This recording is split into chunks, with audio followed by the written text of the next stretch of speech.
want to ask Kia actually is, what do you think about BAME? I hate the term, guys. I think it should be scrapped.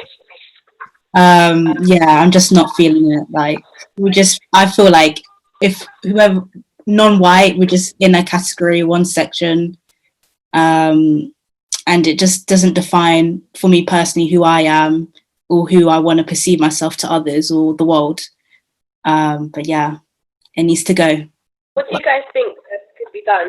I think looking at culture, because even if we did, like, let's say hypothetically get a box that said Latin American, then the next step would be unpacking that what is underneath Latin American. Exactly. So I feel like culture is a good way to understand everyone's different values. So like I migrated from Venezuela. What are the cultural values in Venezuelan culture that might resonate with me? And how does that change? I feel like that's more beneficial for the UK context, because the common pattern seems to be migration. So if we understand how that's happening in terms of like nationality, maybe that would be better. And I think it takes away laziness as well. Like, stop looking at me and saying, oh yeah, you're just Latin American. Take the time to memorize Venezuelan because it's a long word and you've never heard it before. Do you know what I mean? Like, we get really lazy sometimes. Or even accepting people who might not look like what the media's portrayal of Latino is, like letting them identify as that. Like a lot of the times people dispute Afro Latinos as being Latino when it's like, what is Latino? This idea that there's only one way of being Latino when we have, as you guys have said, so much diversity, both in color and in background. Yeah, I think it should be addressed in the media that we see as well, because I know that growing up in all the novellas that I watched, they all pretty much look the same, sound the same. We don't really have African Latinos in our novellas, let alone indigenous people in our novellas. It's just like there needs to definitely be more representation. I guess it also goes to show, obviously these people, let's say if we take the example of the novelas, it also goes to show as well the consumer behavior. The producers, they produce and they sort of cast these people, but then the consumer is the one who accepts it, and the consumer is the one who also carries on sort of consuming these types of novelas where you've got people who look in a certain way. So I feel like the responsibilities on all parties, really. Us as consumers, like, if we don't feel like that's something that represents us or something that we like, then we need to sort of find a way to push for that. Like, every time I remember, like, when I used to watch novelas, not because I actively wanted to watch them, but sometimes it'd be in the living room, it just seemed so false. Like, it didn't seem like a reality. I remember saying to my mom, like, but that's not the reality. Like, all of these women you see, that's not the reality of Ecuador. That's not the reality of Latinas. I don't really see Latinos, the majority who look like that, and that's not an issue. But if we're saying that this is a Latina novela, that's not the reality. You've got these guys who are like 6'3" and blue eyes. I'm like, I'm not gonna lie, I've not really seen much 6'3" Latinos with blue eyes. There are some, of course, but that's not the reality. And of course, what we watch and what we consume, this affects your culture, right? This affects your culture, and this is what younger people who are still watching novelas with the same themes, with the same actors being casted, they're going to grow up with the same mentality of what seems attractive, of what seems to be, the sort of the thing to be or how to look. So as consumers as well, we also need to have a role, and we also need to sort of think about it ourselves and say, all right, from me consuming this product and from me consuming this, what role am I playing in this? So yeah. I think this is why these digital spaces are so important.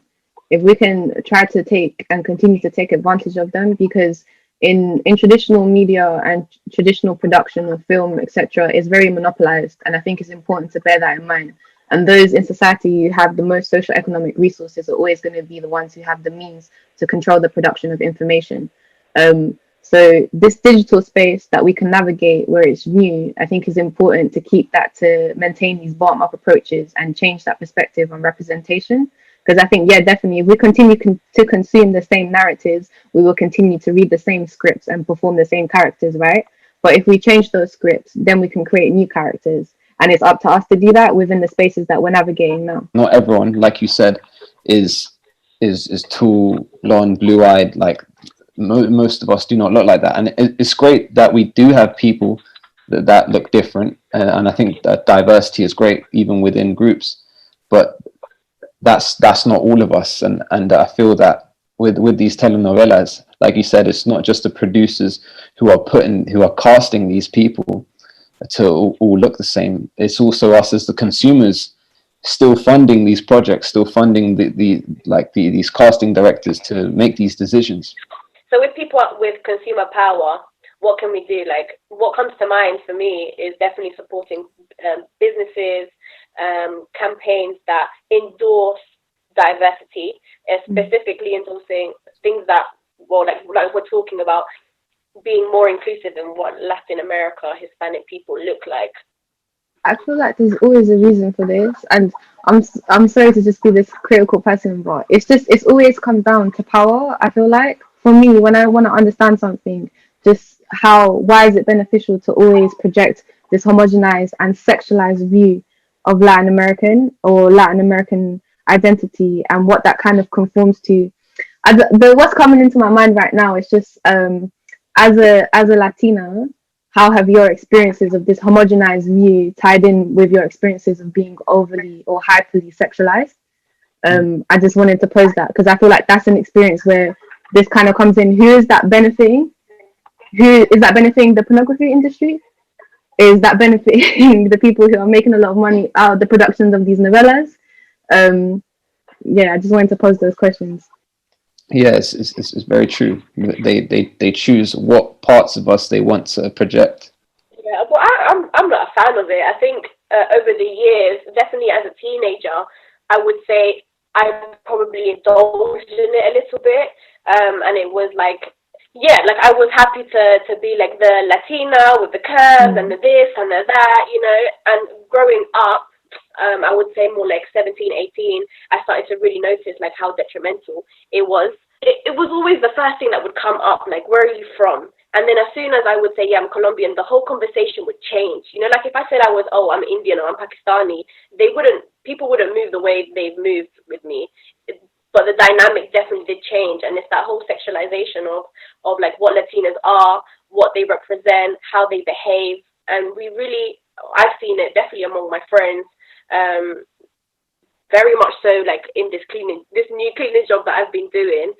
It's like people would say weird stuff to me, like, oh, I'm so surprised you speak English so well. Or it's just like, you would hope so, seeing as I've been here, like the whole education system, you know, or like you look tropical, and it's just like, you know, I'm not like a tropical juice, you know, like I'm just a person. So yeah, it's very like, it can be detrimental. I'm just very glad that I have a mindset of, you know, this doesn't define me, and that's just you're just projecting yourself onto me, and that's fine. It is what it is. I'd rather just have a conversation with you and maybe educate you a little bit that, you know, not all Latinas look the same. We don't all have big breasts, big bum. Not every Latina can dance salsa or bachata or merengue. Like, we're all very different, and we embrace whatever the hell we want to embrace. And you can't just define me as being something just because of my heritage. What about you guys? What has the experience been like for you? You start to think this isn't right, the mentality isn't correct. You shouldn't come to me and think that you can joke with me about, oh, you know, I watch Latina porn or things like this. This is not what is deemed acceptable. And then I also think that the over-sexualization of Latin women comes from America. I think America really changed the for women in general. So this is white, black, Asian, Latin women. I think America, the way they've positioned the media, especially music, film, video, everything has been over-sexualized. And the same way that I was going to say that Latin women have been victimized with this, but I also think women in general, women of all race, have been victimized by the over-sexualization of what media has done. And it just so happens that now a lot of people have the wrong perception, the wrong idea, and this is why stereotypes come out of it. So Latin women are freaky, Latin women are curvy, Latin women are feisty, but in the bedroom they're like this. And it's a bit like, whoa. Again, I'm trying to make those weird connections, but just on the idea of consumption, I think sexualization came to my mind because that's a way in which we consume as humans. We consume the erotic, and we love the fetishization of the other. And I'm just thinking of Bell Hooks. I can't remember word by word, but she does have a book on eating the other, which I think this came up, this or some of her literature when I was doing my undergraduate, and it brought up the topic of like how women might experience racial or discrimination more generally through the sexualization of themselves and through that sexualized experience. So like definitely I agree, both G and Camila, like always being like, oh, as soon as I say Venezuela, like all of a sudden I'm really attractive or something like that. And it's when you grow up and then you start to see it from an outside perspective as a woman, it's disgusting to think that the only thing that is appealing about my identity is the fact that you see me as other, something that is erotic and something that you can enjoy the taste. But when we consume so in a greedy manner, are we actually caring about the product, or are we just treating it as this object, this material that is indispensable? So when you apply this kind of value system onto humans and humanity, why does it become so problematic? Then that's why the pornography industry came to my mind, because I was looking at it for my undergraduate as well. And you'd be surprised how much the pornography industry, I can't remember on the top of my head, but they're making money. They're making money off the fetishization of our bodies all the time. And the sad thing is when we decide to monetize that ourselves, then there's a whole slut shaming culture behind when it comes to our women. So it's like, well, so they don't get shamed when it's someone else making money off their body, but when they decide to monetize their body themselves, then they are then demonized and they're then cancelled. They're rejected by the community, when it's like we should be supporting these people when it's like we're finally getting money for the same treatment that we got before. Yeah, we should have autonomy and agency of our bodies, so it doesn't matter how we sexualize. And I hope that if there is slut shaming within your communities and your networks, you call it out, because we shouldn't have any kind of or feel any kind of way. We should be able to sexualize ourselves or dress up modestly. It's up to us. I was going to say, for example, there's such a different nuanced view towards Latin women and women with their bodies. So, for example, consumers, for example, will be happy to take someone that's like Sofia Vergara and her character in Modern Family. She's feisty, she's come from Colombia, she's got like a mouth on her, some attitude, this, that, and the other. And consumers will happily take that on, even though a lot of Latin people will be a bit like, but she isn't a representation of Latin women in general. But then you have Latin women who do have autonomy over their own bodies, and they will, for example, whether it's in the porn industry, they will happily engage in that idea of Latin women being the feisty women, the domineering woman.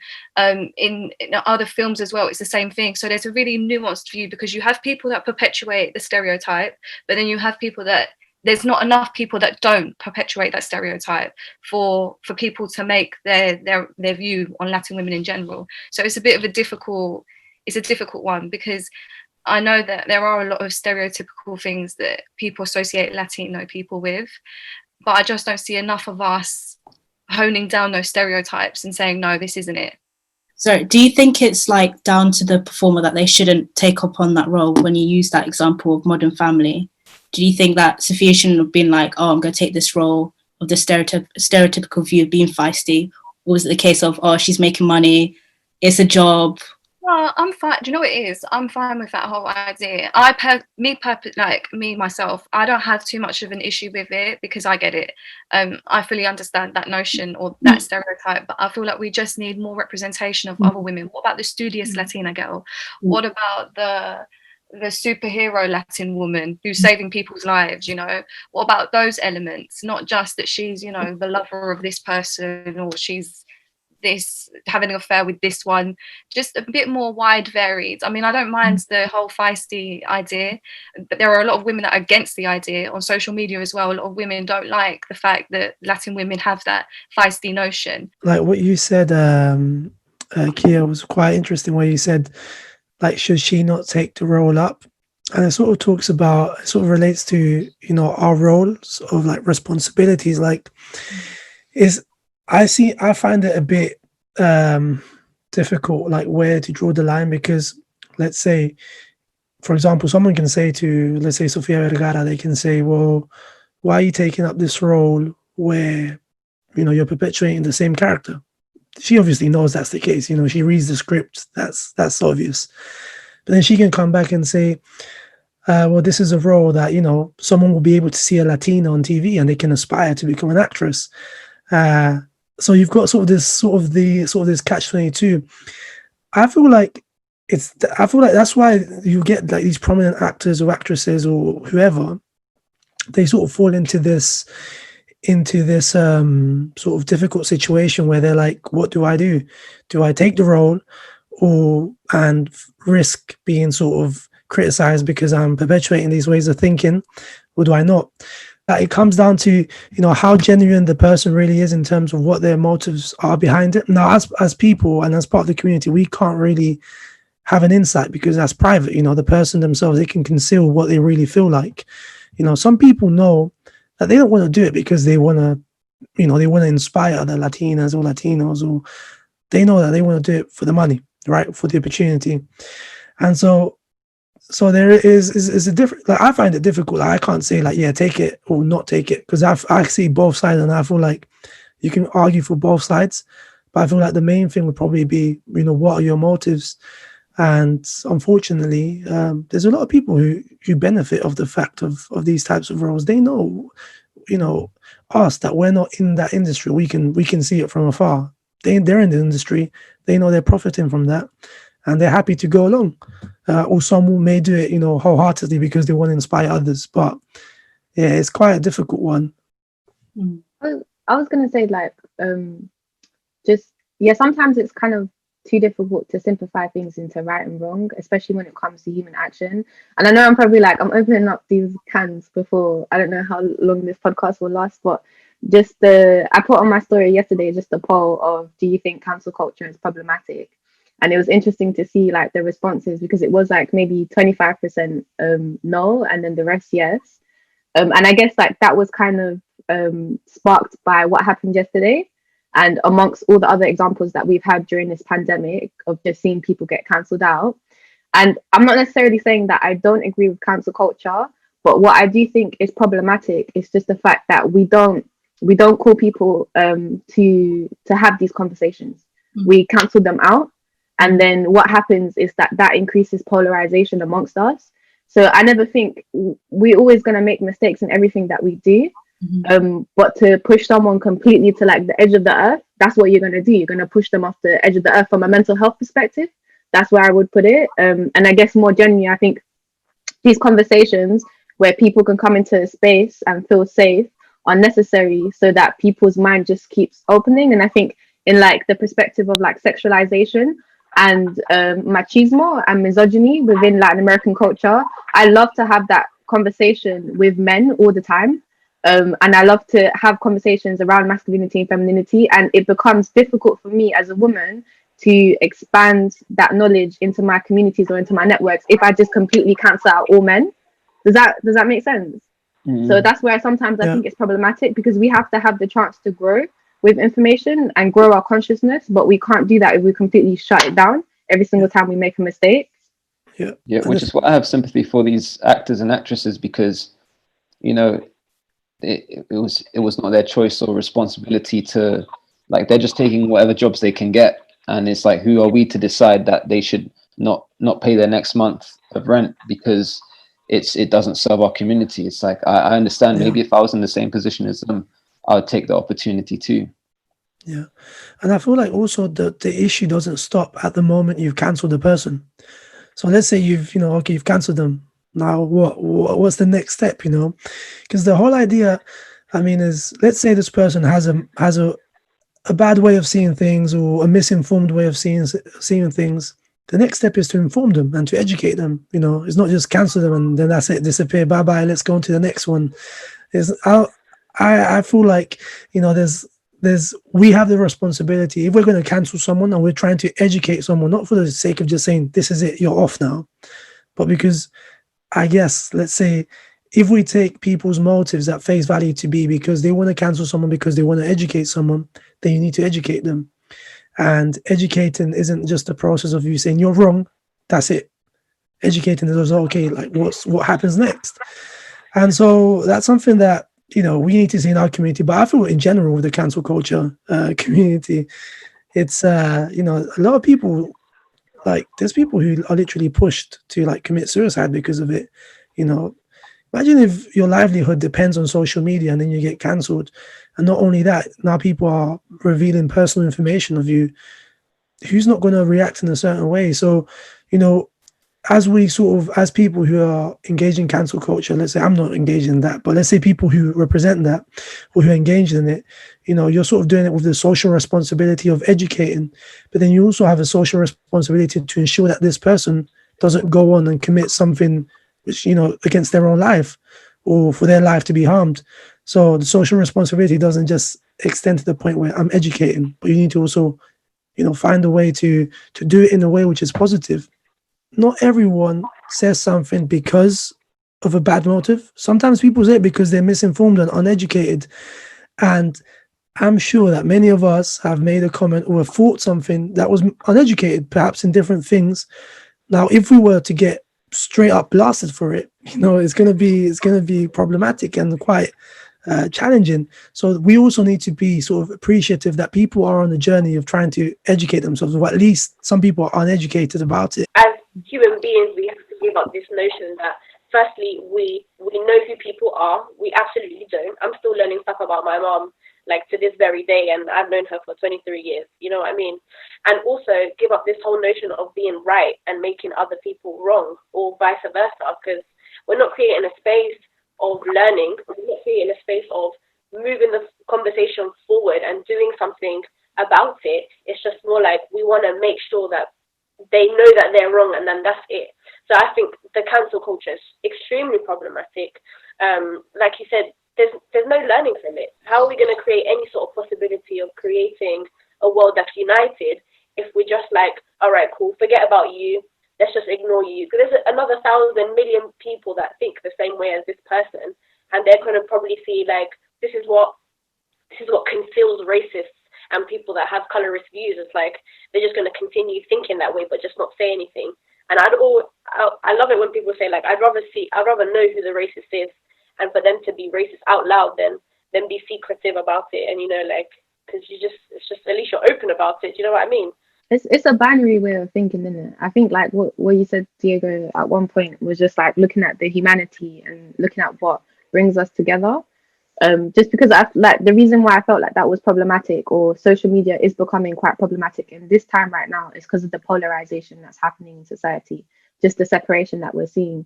Well, who does that destabilization favor? Because it doesn't favor us. It favors the people who already have their hands on power. So in order for us to change that balance, we have to find unity in our commonality and in our common experiences, despite our differences. Yeah. As people and as individuals, we change with time, we learn things, and and this is also something sort of relating it back to the cancel culture thing is, someone that you cancelled maybe a year ago, they're probably not the same person now, and people change with time. If someone was to stop me when I was like 10 years ago or 12 years ago, when I was like 13 or 12, of course the things that I was saying in general were probably going to be good, but as a child of 12, you say stuff which can sometimes be quite ignorant because you're a child. But as time progresses, people change, and you have to be accepting of that and create a space where people feel welcome to want to learn, right? Because people sometimes are even scared to ask a question about it just because they feel like they're going to be judged about what they think. But I'm conscious of time, guys. I know we can talk forever on this, but one thing I do want to ask you guys, if there's anyone that you guys want to support, like any business or any content creator that you guys want to give a shout out to, definitely now is the time.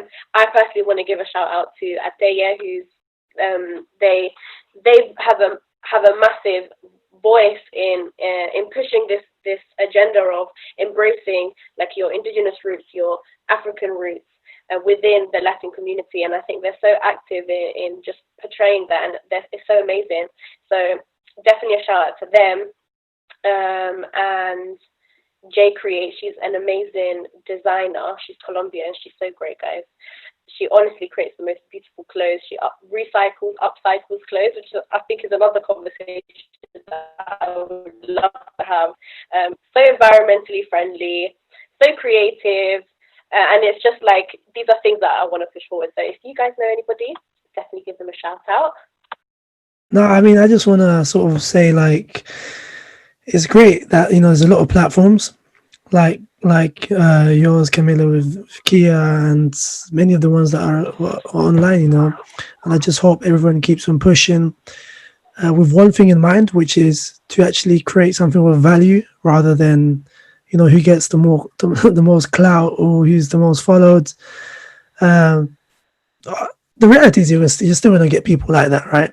But at least amongst the conversations that we have and the people that we talk to, at least try to push that sort of ideal of what is really of value to people and to the community. It's not who gets the most clout, it's not who's the most popular one, it's who is producing content of value, and we should all be doing that. And I've been seeing it a lot from a lot of people on social media, and yeah, it's great to see that, and I hope that we carry on doing this, you know, we carry on having these conversations, and I'm really happy that you guys brought me on, and it was great to talk to all of you. Oh, and Diego, I would say I want to big you up as well for creating the first platform for British Latinos. I think what you've done is so cool. If you could just briefly talk about it. Yeah, thank you, Camila. Yeah, so anyone who wants to, like, basically we started up a mentoring program, which is for free, so an educational mentoring program, and the idea behind it is, you know, we want to help you in go to the university you want to go to, achieve the grades you want, and achieve the job you want after. So we've got a team of 20 mentors now, and each one has pretty much got a mentee. So we've got maybe past 25 mentees now, that everyone is allocated their own mentee based on your interest. So if you want to do finance, then you'll be allocated a finance mentor, and you basically get paired up with this person for a whole year for free, and it can extend beyond that. And everything is free of charge. So that's the whole idea, to make it, you know, to support you guys. We create the platform, which is sort of our own sort of way of redesigning the concept of social networking, which is what LinkedIn does, and creating something which is more smaller for the Latin American community in the UK. So if anyone goes to British Latino Network, you can sign up and you can basically meet up and come in contact with other people who are professionals like you, and or who are interested in career development, and you can get in contact with them. And the whole idea behind this is we want to inspire people, but we also want to provide you with the free resources to, now that you're inspired, now actually go out and achieve what you want to achieve. Thank you so much. And obviously with that last thing you mentioned, which is creating people to actually be inspired and do something with it, that's the question I want to pose to you guys. So moving forward, what is it that you would like to create? Like, what possibility would you love to have for the Latin community? Yeah, first of all, I'd just like to say thank you for having me. But as well, I think it'd be great to have, like, once this second lockdown is over, to have more live sessions in a studio, to talk about these issues and to open up the conversation on certain topics, when, like, things like colorism or sexism within our community, so that we can fix our internal problems as well as maybe create something better for those of us. I think I would like to just see more of these conversations take place.